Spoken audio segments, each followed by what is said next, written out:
Name is Reed Bmore. I am a print engineer.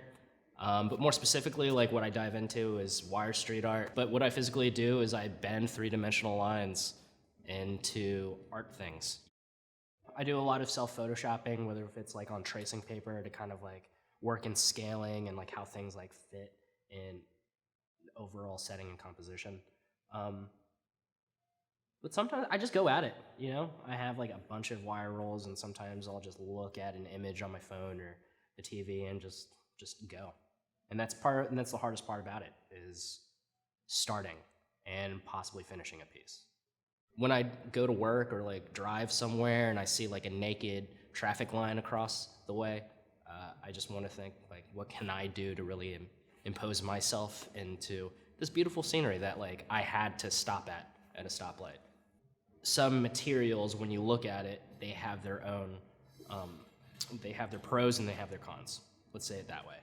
When I use mesh out in the street, and as I said before, like all my sculptures would start violently flapping because of the closeness of that wire actually turns it into a flat material. And to kind of subdue that, I had to stop using mesh in my street projects so they would last a lot longer.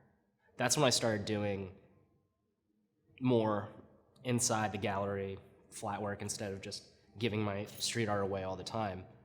And that's when it gave me the opportunity to work more with mesh, work more with coloring and layering, and trying to figure out ways to take my art, which is usually observed from the street, and still give it the same type of feeling and emotion that you would receive inside the whiteness of a gallery scene. Anybody who gets you down for your art process, like really try to separate yourself. The one thing that's going to have you survive out in this ocean of artists is your individualism, and things that separate you or like try to make you feel like different or like not part of the crowd inherently when you grow up, those are going to be the tools that you're going to utilize to make your art process you.